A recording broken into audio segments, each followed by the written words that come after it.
नमस्कार, मी सिद्धी गॉसिप कट्ट्यावरती तुमच्या सगळ्यांचं खूप खूप स्वागत आहे। आज आपण बघणार आहोत ब्रेस्ट पंपबद्दल माहिती। तर ब्रेस्ट पंप काय असतं, ब्रेस्ट पंप कोणी यूज करावं, ब्रेस्ट पंप काय यूज करावं, आपण यूज करू शकतो का। तर हा मम्मीज आपणही नॉर्मली ब्रेस्ट पंप यूज करू शकतो। तर ब्रेस्ट पंप हे एक माध्यम असतं आईचं दूध बाळापर्यंत पोहोचवण्याचं। खूप वेळा असं होतं की आफ्टर डिलिव्हरी प्रीमॅच्युअर बेबीज असतात किंवा असे बेबीज असतात ज्यांना व्हायरल इन्फेक्शनमुळे काचेत ठेवण्यात येतं। तर अशा बाळापर्यंत आई पोहोचू शकत नाही। तर त्यावेळी तुम्ही ब्रेस्ट पंपचा यूज करू शकता। आपलं जे दूध आहे ते पंप करून स्टोअर करून ठेवू शकता आणि बाळापर्यंत पाठवू शकता। खूप वेळा असं होतं की 1 ते 1.5 महिन्याचं बाळ होतं, पण त्याला सकिंग करायला खूप त्रास होतो।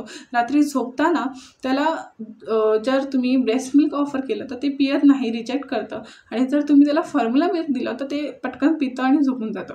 तर हे अशामुळे होतं की त्याला निपल सक करायला त्रास होतो। तर अशा वेळी तुम्ही तुमचं ब्रेस्ट मिल्क आपल्या बाळाला देऊ शकता ब्रेस्ट पंपचा यूज करून। लक्षात ठेवा, फॉर्म्युला मिल्क जे आहे ते ऑप्शनल असतं। जर तुम्ही एबल नसाल किंवा मग तुम्हाला ब्रेस्ट मिल्क नसेल तर तुम्ही फॉर्म्युला मिल्क द्या।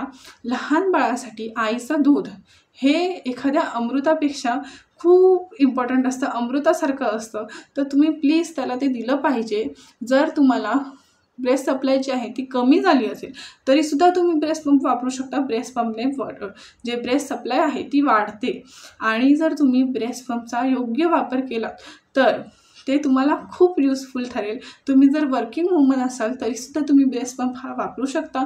आणि सगळ्यात महत्त्वाची गोष्ट, ब्रेस्ट पंप हे खूप सेफ असतं। तुम्ही मॅन्युअल ब्रेस्ट पंप घेऊ शकता किंवा जर तुम्हाला जास्त वापर होत असेल तर तुम्ही इलेक्ट्रिक ब्रेस्ट पंप जे आहे ते वापरू शकता।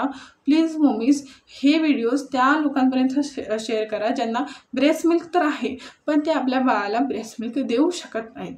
तर त्या लोकांपर्यंत ही माहिती नक्की पोहोचवा। आणि तुम्हाला ब्रेस्ट पंपबद्दलची माहिती कशी वाटली हेही मला कमेंट करून नक्की सांगा। Thank you so much.